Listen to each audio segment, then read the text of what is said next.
WNST, Tassel, Baltimore, and Baltimore Positive.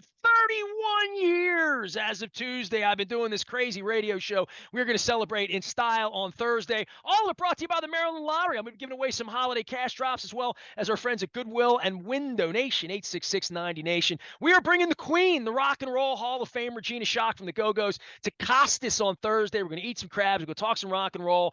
Great documentary out on Hammerjacks, where I was the backstage critic back 35 years ago. We'll have some rock and rollers coming out on Thursday, celebrating 31 years. I love having different guests on, and I'll be honest with you, back when I was considering this movement from sports to doing other things, I love watching documentaries. I love journalists. I love journalists who take risks.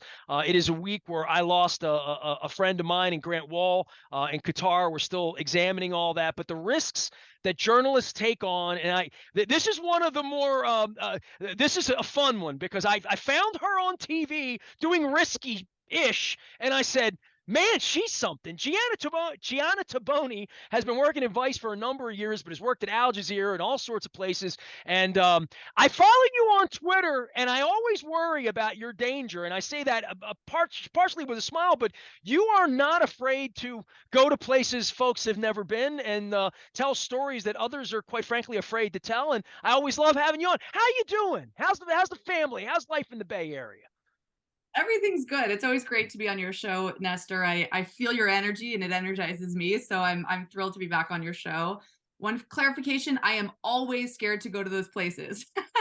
Oh, so you're like the artist that comes out and sings for the crowd that's always nervous before like the curtain opens a little bit. Yes, I'm not one of these fearless warriors that dives toward the front lines. I do the work, but and I think that there's something about admitting the fear that is helpful, because it allows other people who may not, feel the confidence to do the same thing, speak up and say, like, look, I'm scared shitless to go, to that front line or to interview that hitman or whatever. I think it also allows us to assess risk properly and really, ensure that we are doing everything we can to minimize any bad outcomes. Well, let's just cut through it. I mean, telling the truth is risky. Right. I'm a guy that's been banned by the football team here for truth telling. Right. So, like, I can't imagine when Grant is over in Qatar after writing about abuses of migrant workers against the government, LBGT rights, which you've also been on, and trans rights, that it's a crazy world, as my mother would say. Right. But the notion that when a journalist dies in a press box at a World Cup game on the world stage after writing inconvenient truths, that his brother and everyone around him, including me, is wildly suspicious. And I think you've been around the block enough to know that we probably should be wildly suspicious, shouldn't we? Yeah, so I was reading about Grant Wall's death. I didn't know him. I know his work, and I was reading about him and saw his wife's tweets, and I was just devastated. I mean, anytime a journalist dies, no matter the reason, it's devastating. Um, Obviously I had read what everyone else did, that he wasn't feeling well, that he had, written that he had, these intense cold symptoms on his website.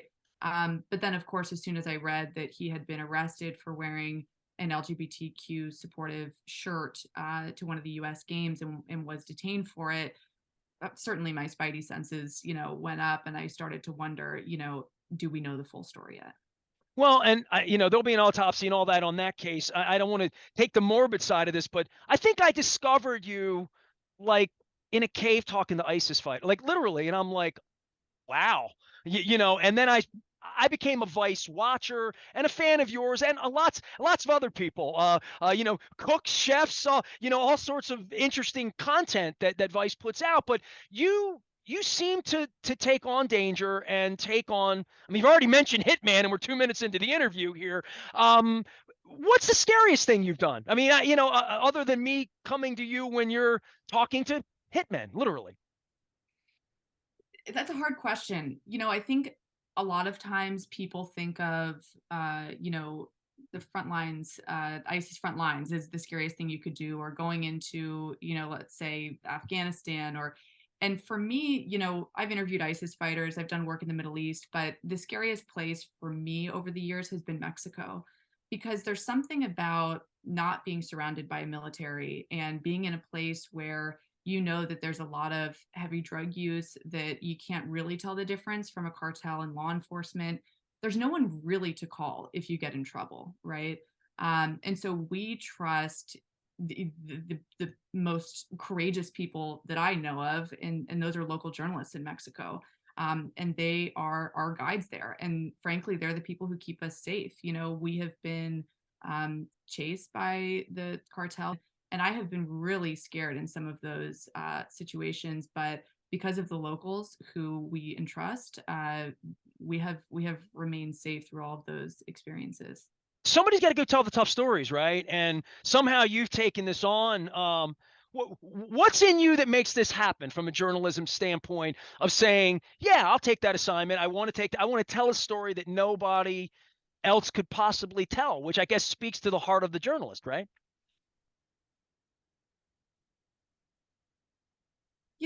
I think that I put myself in the shoes of, the mothers in Mexico, for instance, whose children have gone missing and nobody's looking for them and no law enforcement's helping them. And I'm a mom, and I would be completely insane if that happened to me. I mean, I cannot even imagine. And so, I mean, come on, like the least we can do is go down there and join them as they look for their children, and take on some risk that they take on every single day of their lives, and they have felt what that risk means, what the obviously life and death impact of living there is. So I think that's why I tell the stories. It's like, imagine just being the person who is totally voiceless in a place that is so unjust. It You'd want someone to come down there and tell your story too. Gianna Toboni tells those stories, advice, and other places. So I risk this when I have you on. I'm like, because I don't green room any of my guests, sort of famously, and I'll ask the open ended. So what are you working on? I see what you're doing out on Twitter and what you make public in regard to trans rights, which you've been very involved in, Mexico drug trafficking. But what stories are you telling that you can tell me about so far? So we did a huge investigation on the anti-abortion rights movement in the lead up to Roe v. Wade falling, and we met the people who took down Roe v. Wade. I mean, the people who are responsible for that, who admitted that they had a years-long strategy that was so meticulous and frankly so well carried out. I mean, they called their shot and they did it. And we had full access to them, and it took years of relationship building and months of working on this story to tell it. So that was one of the highlights of this past year. As you mentioned, I've been following families with transgender children in the U.S., and this story I have followed for years.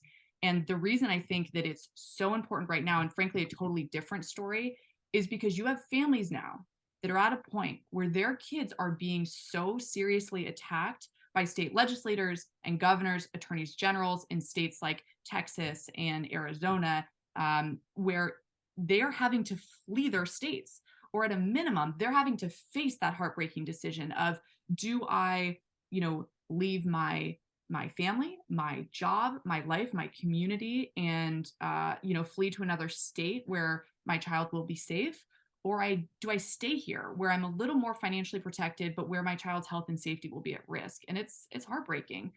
So that story's coming out soon, and then I'm investigating a few things on death row right now, which I have covered death row for years also. And what I'm finding right now is frankly stunning, and people aren't talking about it. And it's happening in states across the country. I'll leave it at that, but that's a big one that we're going to be airing next year. And that's a fascinating one because I have debates about that here, and I am famously left of Bernie Sanders on most issues, but the death penalty is one where I'm pro death penalty for people who kill my wife and rape my wife, or but what I think you're finding out, and journalists find out, that a lot of folks on death row aren't necessarily proven completely guilty, and in many cases are being subjected to things where years later, DNA, all sorts of things that come out, that this isn't a good idea for our society in many ways, and the judge and jury often aren't accurate in doing these things.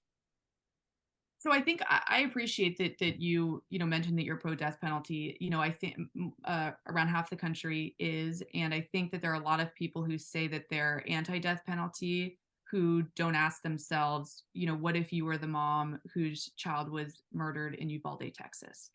That question becomes a lot harder, you know, if you put yourself in the shoes of that person. And I think that's important for all of us to do. This story involves mental health, and what I'm starting to understand is that there are severely mentally ill people on death row in America who are executed. They don't know why they're being executed. They don't know what execution is. They don't know. Uh, they are living in a different universe. And I think that, you know, now even people who are pro death penalty are starting to say, wait a second, are we executing the worst of the worst? Or are we executing, you know, America's most ill? I think the first time I had you on, we were talking about like college basketball or something relatively benign against all of these topics. What forces you to take on is this something that comes from the network and editorial? I mean, you're one of the directors as well. That when you see something, you're willing to say something when you see something, but more than that, you're willing to dive in. When these topics come up, how do you wind up on a story? You know, what's the difference between being interested in something and being activated to bring your network forward to try to truth tell?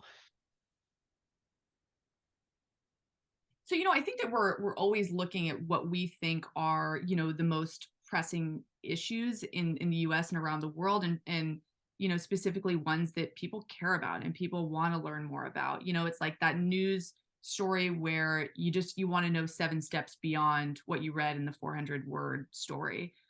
So I think that's a big thing. But then, you know, there are tons of stories where we dive in, we start doing pre-interviews, we start researching, and uh, we find that for whatever reason we shouldn't be telling the story, or we can't get the access or whatever.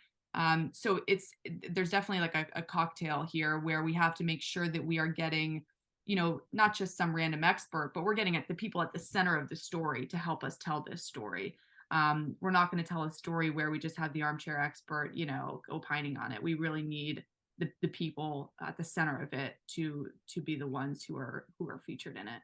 You've also been at a point where, you know, television's changed and money's changed and who's willing to cover a story and who's willing to pay what's necessary and pay people like you and a crew and all the expenses involved to tell these stories. Talk about Vice a little bit. I mean, you've been there a period. I associate you with Vice as much as any of the personalities that have been involved there.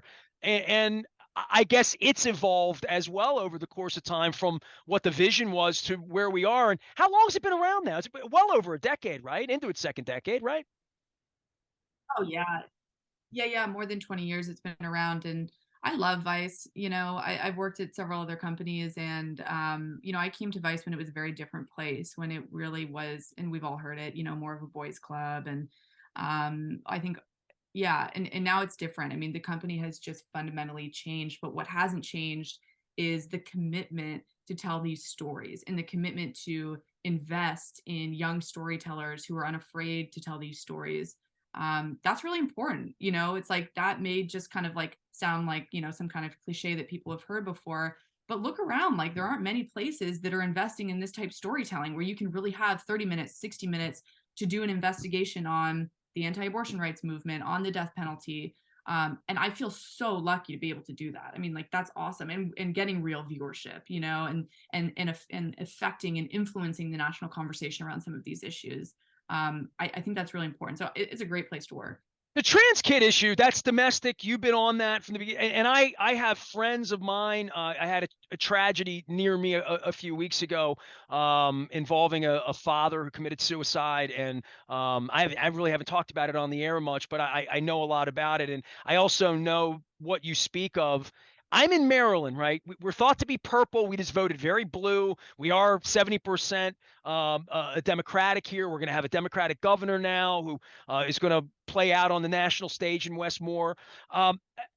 States like Texas, states like Arizona, where the obvious fight that's on for anything really red and trumped up over the last decade, that these folks are. I can't imagine that some of these really red places could ever get blue, but every once in a while, an election happens in Missouri that gives you a little bit of hope, or something happens in Arizona that you think for the people in that fight, and that's a story you've been telling more recently, and I see you tweeting about it. If you're in a state where there's very little hope that things are going to change, certainly during your child's childhood, right? Moving, it just seems like the obvious thing that you would have to do, but you chronicle these stories. I mean, I wouldn't want to have to leave Maryland. I mean, maybe I would choose to leave Maryland, but I've been here my whole life.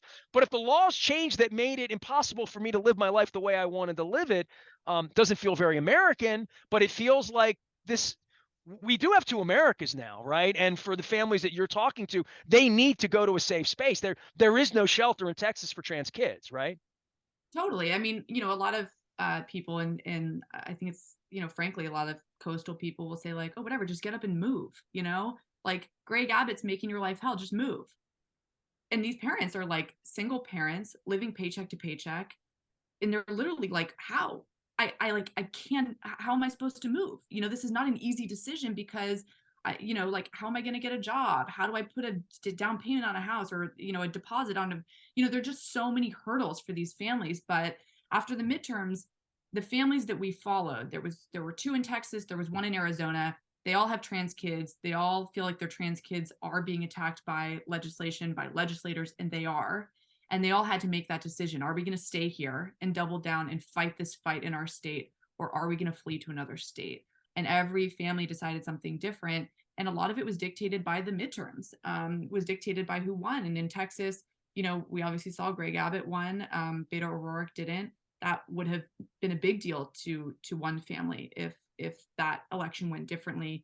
So they're getting up and they're moving. They're leaving everything, and it will be financially devastating for them. In Arizona, it went a Where different are way. they And that moving, by family the is way? Where's the safe? Where are people going when they get displaced in this way?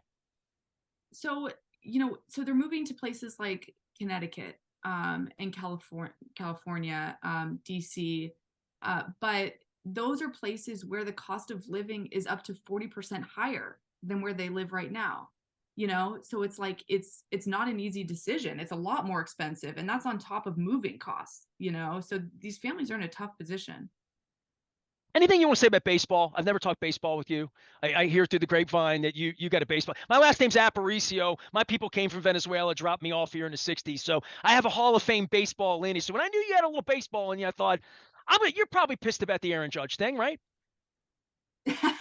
Okay, so I have to admit that I'm not as read in as I should be. I'm a Giants fan, I know born that. and He raised in came San. close. There were jerseys printed and everything, you know? You guys had fun. You were winning all sorts of You got John Miller from us 35 years ago, and things have never changed. At least you have good games to listen to, even when your team stinks, you know? But I have to say, my brother works for the Boston Red Sox. He's high up there in the front office, and he loves it, and he does a great job bringing in their new players. So I do hear about baseball.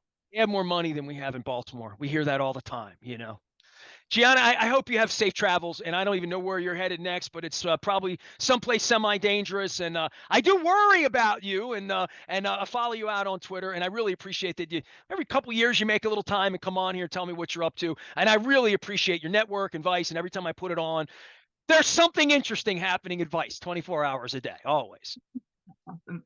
Thanks for having me on. Always great to be here, Nestor. Always good to have Gianna Toboni on. She is a producer and correspondent with Vice News. You can find her out on the interwebs, out on Twitter, any place that interesting people go and tell stories that lots of other folks are afraid or too intimidated or not well supported enough by their network or news organization. Gianna's a great guest. We appreciate her. I appreciate everybody coming out for my 31st anniversary this week. On Thursday, we're going to be at Costas celebrating with Gina Shock from the Go-Go's, the Rock and Roll Hall of Famer from my hometown of Dundalk. We're going to have some crabs, some crab cakes, probably some beer, might even spike her eggnog before it's all over with. It's all brought to you by the Maryland Lottery. I have some holiday cash drop giveaways to give away and goodwill and our friends at Window Nation. I am Nestor. We are WNST, AM 1570, Towson, Baltimore.